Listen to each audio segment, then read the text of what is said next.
As we have visited the Outer Banks repeatedly in recent years, we've enjoyed learning about the history of these barrier islands off the coast of North Carolina. The area got the name the Graveyard of the Atlantic as a result of the more than 2,000 known shipwrecks that took place in the waters of the Outer Banks.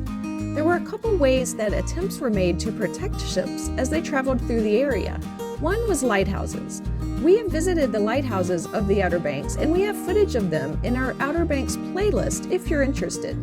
The other attempt to protect against shipwrecks were life saving stations, created by the U.S. Life Saving Service as a precursor to the modern Coast Guard. Today, we are touring the Chicamacomico Life Saving Station. It was the first such station built in North Carolina in 1874.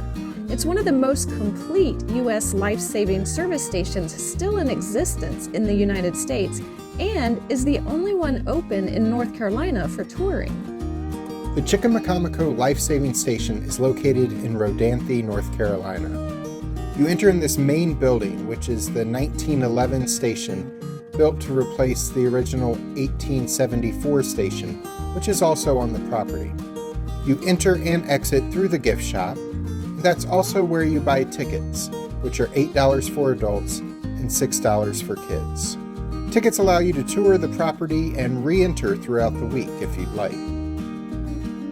The experience starts with an interesting video talking about the history of the life-saving station and demonstrating some of the techniques used for rescues. The room you watched the intro video in had several Coast Guard themed rocking chairs donated to the facility by Cracker Barrel. The U.S. Life Saving Service was combined with the U.S. Revenue Cutter Service in 1915 to form the modern Coast Guard. This building also has a number of museum exhibits for you to check out regarding this particular life-saving station and the men who worked there when it was in operation.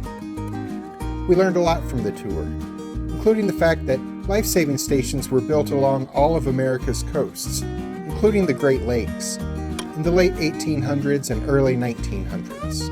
North Carolina's coast ended up having 29 life-saving stations dotted along its beaches from Virginia to South Carolina. They were spaced an average of 6 or 7 miles apart.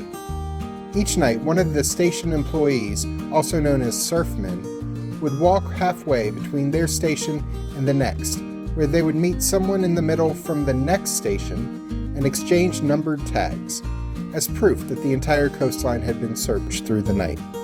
This station has 8 buildings on property, which also includes this last Gothic-style building, which is the original station built in 1874. It's actually been moved several times as its original location is now underwater because the barrier islands have slowly moved west through the years. The foyer of this building has information about the styles of buildings used for life-saving stations.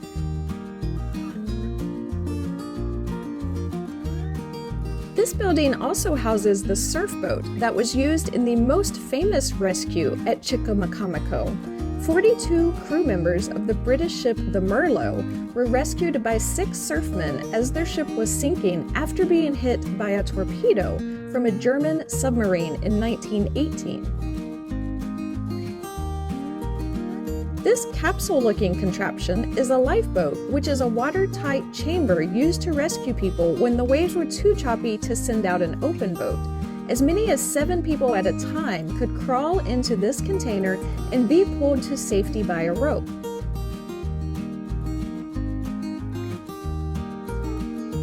This is the rescue beach cart. The surfmen would push this cart out to the beach,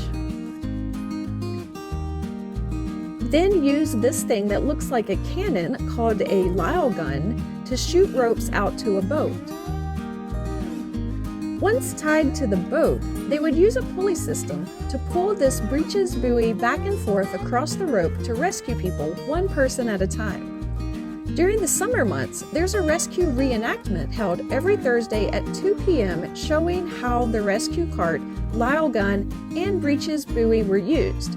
We were not there on a Thursday, but the intro video does show a reenactment if you aren't there to see one live. By the way, the museum is open Monday through Friday from 9 until 5, and it's closed on weekends.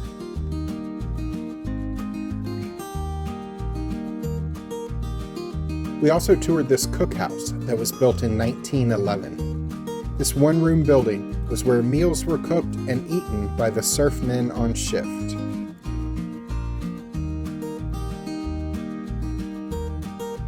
At the back of the room, there's a closet on each side. On one side was a pantry.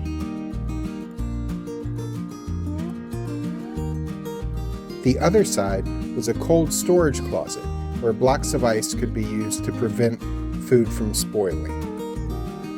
Outside the cookhouse are 2 cisterns used to collect water for cooking, drinking, and bathing that were refurbished in recent years. This home you're looking at belonged to the Midget family. John Allen Midget was the keeper of this station at the time of the Merlot rescue. Some of his family members lived in this house that was built in 1907.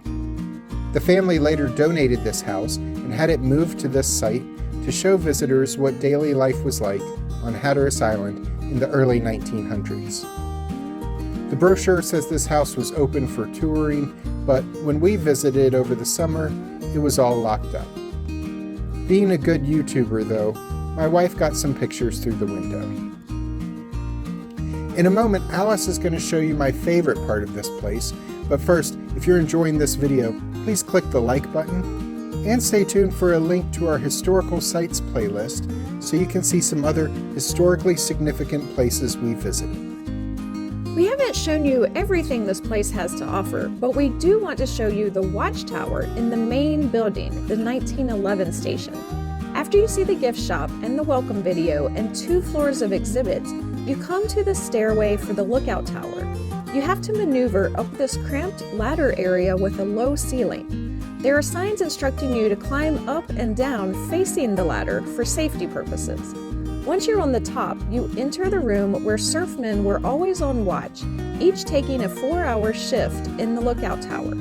You can see both to the ocean and across the island to the calmer waters of the Sound, though buildings have built up in the area over the years, so the view is not unobstructed.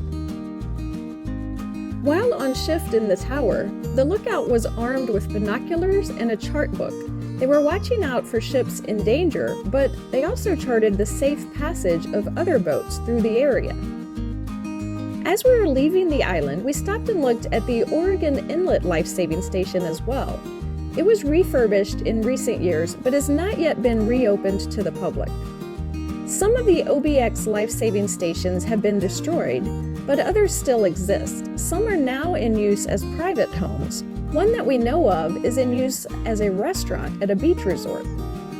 While these sites are not still in use as life-saving stations today, they saved many lives and had a lasting impact on the OBX community.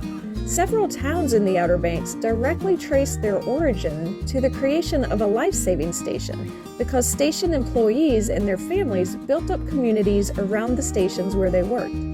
And while only a few actual life-saving station buildings still exist, their architectural legacy can be seen throughout the islands, where many homes and businesses have been built taking inspiration from either the Gothic architecture or the existence of a lookout tower that was common in these stations.